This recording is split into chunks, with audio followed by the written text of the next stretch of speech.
Hey everybody, how's it going? How's it going? How's it going? How's it going? Well, you just saw there my unveil. Yeah, I brought that in last weekend. Sorry I haven't been able to put up a video since then, or any video before that. I'll post a picture on here right after, shortly. All right, how's that? I'll post a picture of in the bed of my pickup shortly after I picked it. I mean, right after they loaded it on there and I strapped it all down.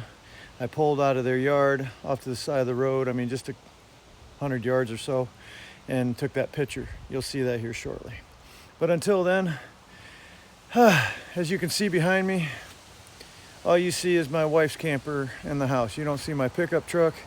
You don't see my pickup camper on my pickup truck. You don't see none of that. On the other side of that camper, yeah, you can see it. There's a, let me zoom in on there. You can barely see that semi truck sitting there. That's the watermelon truck. I had to drive that home because my transmission went out on my pickup. So, and it's going to cost me about $3 to fix. Yeah, just what I need. $3 to put towards that when I need to put it towards other things. Anyway, so I don't know. I'll keep you abreast of that and let you know how that goes. But without further ado, let's check out this BCIII 1986 BCIII CPL 625 Cummins. This supposedly has only got about 400,000 or less miles on it, but there's no paperwork to back that up. So we're going to continue with our plan without further ado. All right, here we go. Like I said, it's a 1986 BCIII Cummins NTC 400. It's got a good turbo on it. It spins just fine, no play. Got a good turbo. Look at all that paint on there. It's got Jake brakes on it. I don't know how good that clutch is. I don't know. I ain't worried about it, to be honest with you. If you're gonna have a motor apart before you put it in, unless you're absolutely 100% sure that that clutch is a good to go, just replace the clutch. All right, that aftercooler. Now, some of you guys, you have watched my videos. You know what my aftercooler looks like, or this cover right here, right? Rust, remember mine's all rusted right there. Mine don't have no paint on it, all right, no paint. The motor don't have no paint. Oh, let me show you something right now. Let me get a zoom in on it. I want to show you something that I can't find on my motor.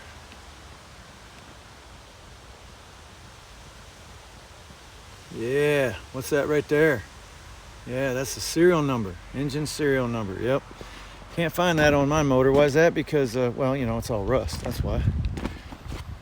There's a big Cummins sign there. We got a starter on there. I'm sure it works. I'm sure it works. We got a fuel pump on there. It needs to be rebuilt. As you can tell, the shaft's missing.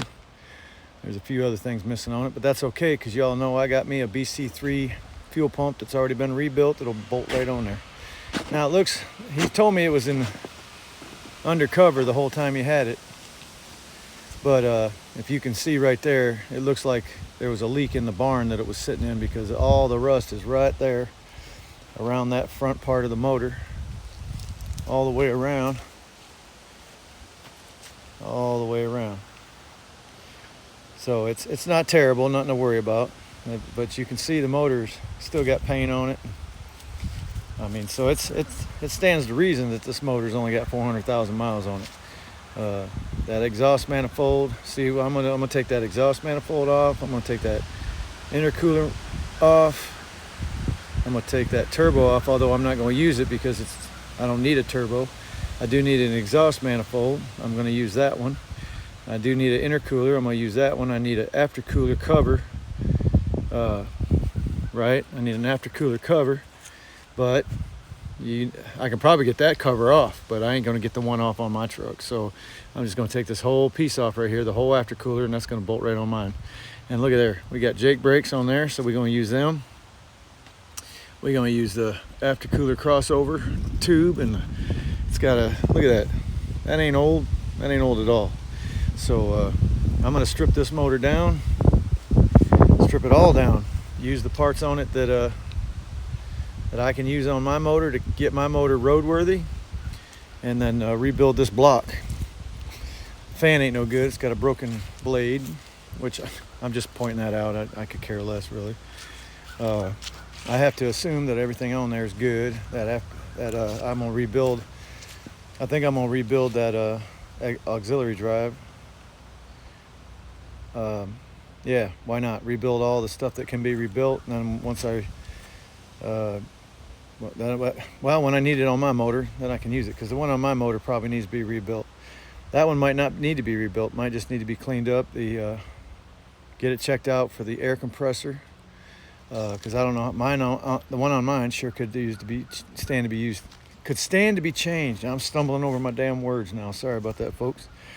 But there it is. We'll give it another walk around. $2,500 I paid for that motor. It even got the power steering reservoir with it.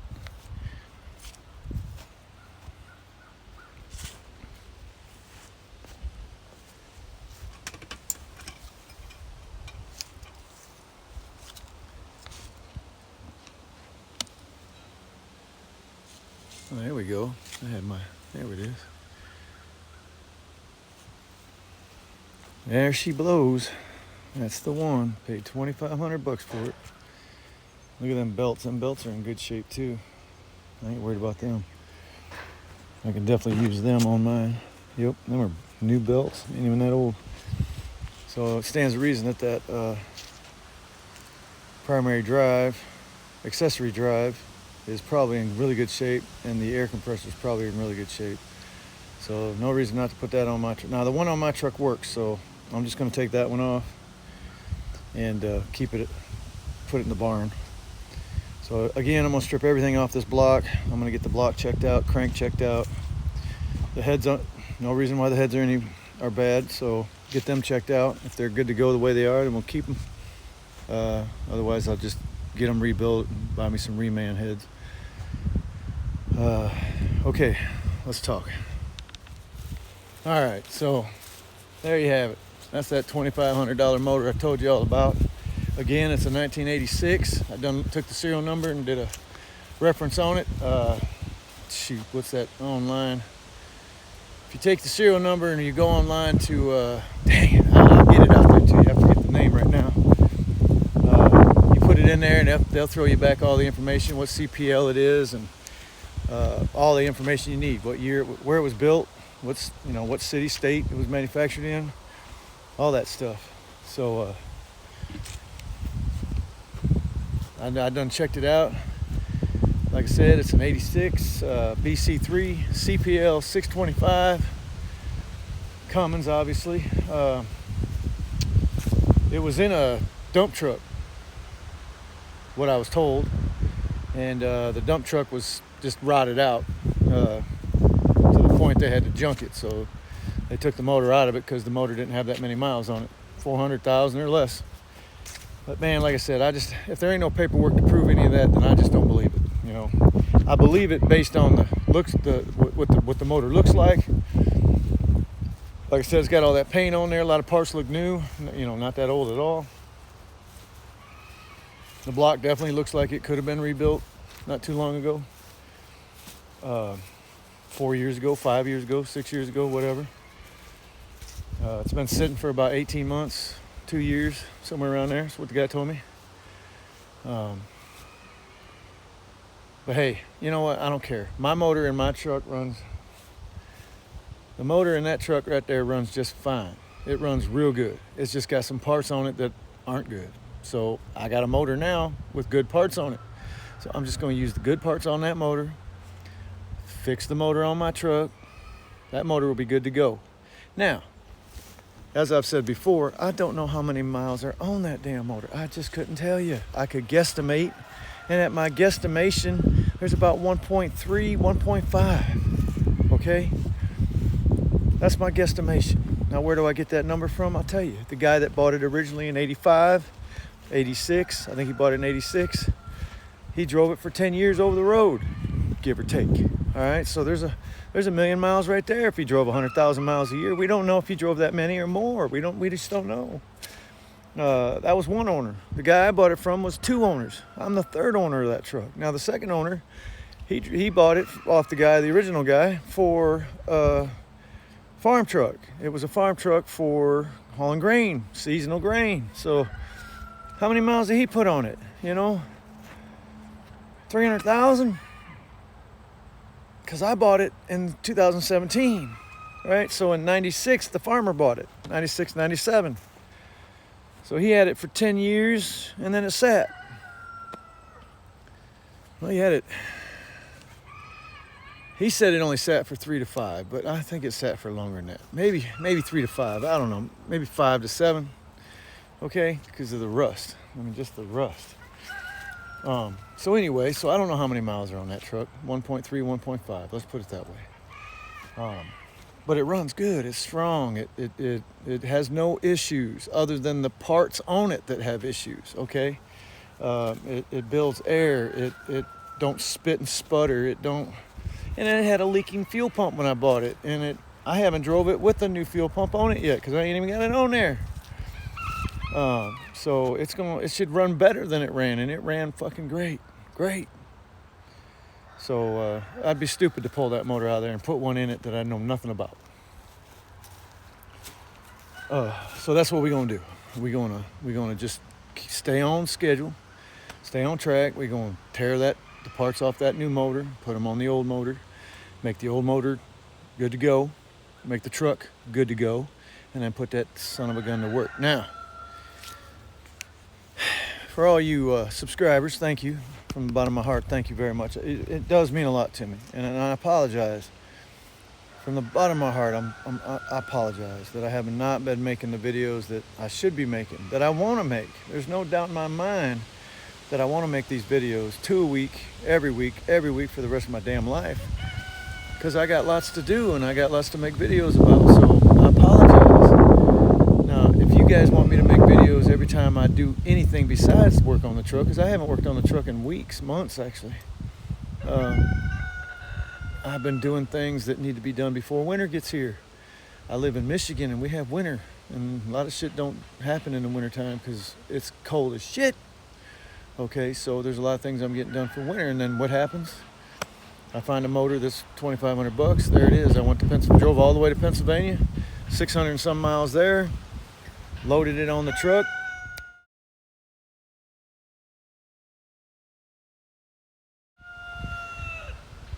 Then I brought it home. 100 miles into my trip to Pennsylvania, guess what happened? I started getting a vibration in my pickup. Now, I pulled my camper off the pickup before I left, and I just drove the pickup down there with my tools, and that's it. And 100 miles into my trip, I get a vibration. I did not know what it was, couldn't find anything. I thought, man, maybe a weight fell off the wheel, one of the wheels. So I just kept on rolling. Vibration just kept happening. Never got worse, never got better.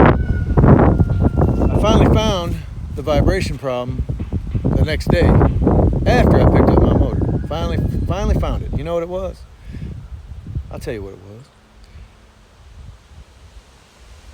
A belt in the front left tire, right down the center of the tire, right down the center, busted. So the center of the tire was bubbling over. It was rounded from side to side, rounded like that, all the way around the tire. Not all the way around, just that, about half the tire. So you can imagine what that felt like going down the road. And then when I found out what it was, I'm like, man, I need to get this thing changed. So I stopped at the nearest truck stop to change it myself. I had a spare. Yeah, sure did. With all the tools I got and the education I got, and I had that thing jacked up in the front, had that tire off in less than 2 minutes, had the spare out from underneath it. Within 4 minutes, I was ready to put that spare on there. I put it up there and went to put it on, and you know what happened? Do you know what the fuck happened? I'll tell you what happened. The wheel that I got from the junkyard did not fit that truck. Nope, sure didn't. So I had to put all that back together and wait. Well, just so happened there was a garage right there, so I asked them, hey, y'all change the tire out for me? They said, yeah, we can do that for you, but guess what? You got to wait till 5 o'clock. This was at 11:30. in Pennsylvania. All right, I needed to be back here that night. So I told him, well, I can't wait till 5. I'll just have to scoot on down the road and hopefully I can find another place. This was Saturday, mind you, Saturday. Almost every place that changes tires is open on Saturday, but how long is the question? So I drove until I found one. Had to wait. They were closed, one or the other. I drove to a town where I stopped and get something to eat, and right next door to the place I got to eat, there was a tire exhaust shop. And I'm like, I'm gonna go get my food and I'm gonna drive right over there. Got my food, headed over there. Guess what they were doing? They were putting cones at the driveway, the in and the out, blocking the in and the out. They were getting ready to do their damn lot, redo it, repave it. I couldn't believe it.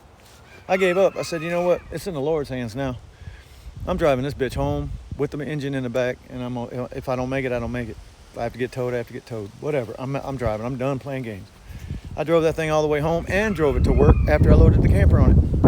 I just got it changed Thursday.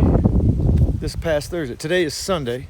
I'm back at home, obviously, and I changed it Thursday, 6 miles south of where I work.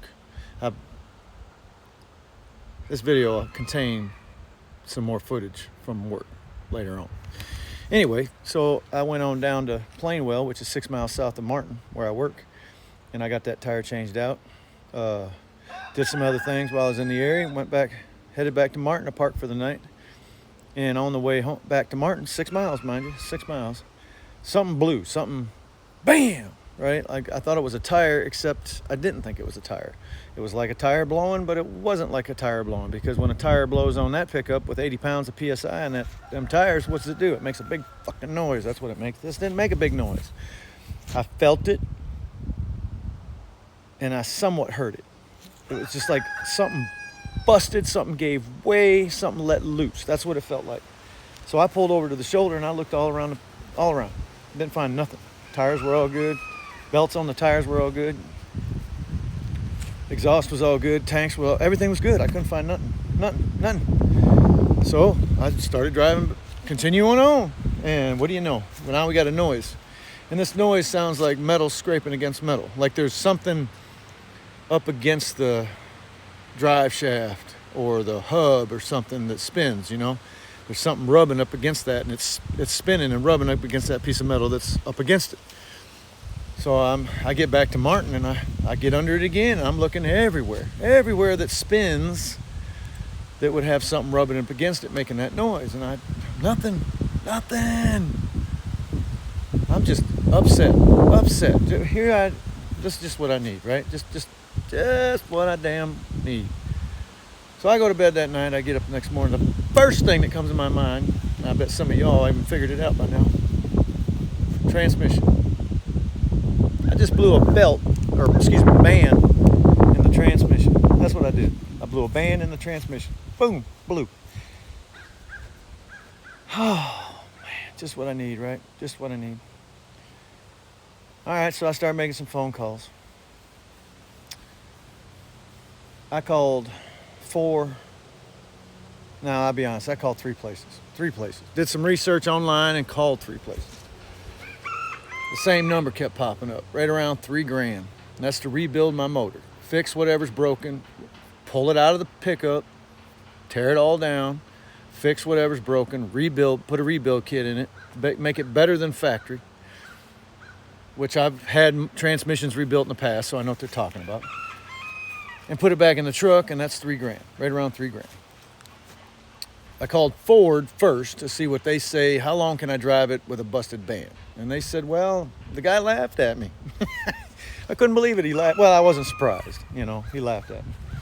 So he said, well, I'll tell you the truth. Some people have drove them 6 to 7 months and not had a problem. Maybe it shifted weird, but didn't have a problem. Lasted long enough for them to save up the money, and they got it fixed. Some people, I've known people to drive it for 1 day, and it went to crap. He said, if that band that's busted catches on something that's spinning and it shatters that housing, well, you know what's going to happen then. I said, yeah, that means new transmission, and all new transmission, complete new transmission. He said, yep. So I looked up new transmissions. I never did find a brand new. you know, factory new, right from the factory, brand new, never been put in a vehicle before, never been used. Nope, didn't find none of those. What I did find was a bunch of reman transmissions, and we found reman transmissions, for $1,800 to $6,000, right? The $1,800 one was pretty much stock, OEM, putting back in the same parts that you already had in there that went bad in the first place. And guess what? Those transmissions, it's a 4R100, by the way. 4R as in Romeo 100. That's the model number of that transmission. It's the transmission that replaced the E40D, which just happens to be in my F-150 over there. The reverse in those is the prone weak part. Yep. And that's what I think pretty much what went out in mine, because according to what I researched and some videos I watched and whatnot, they all said the same thing, that the reverse is pretty much standard, that goes out in that's the weak point in that transmission. And the first thing that starts to go is you notice that you don't idle in reverse. You have to give it fuel in order to go to roll in reverse. Mine just started doing that not a month ago, 2 months ago. So I'm pretty sure that's what the problem is. I mean, nobody can be 100% sure till you tear it apart, but there's nothing obvious under the truck, around the truck, with any tire, hub, or wheel, or nothing. So it's got to be the transmission. And I'm not driving it. That's why I drove my semi home. It's not mine. It's the guy I drive for. So I don't know what I'm going to do. I got to come up with $3,000 and get that fixed. So who knows? But I'll keep you abreast. But I think I've talked long enough. So I'm going to get ready for work, head back to work, and I'll start the video up when I get there, either tonight or tomorrow, and catch you up on some other things. So y'all have a good one. We'll talk soon. How y'all like my new glasses?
Absolutely beautiful.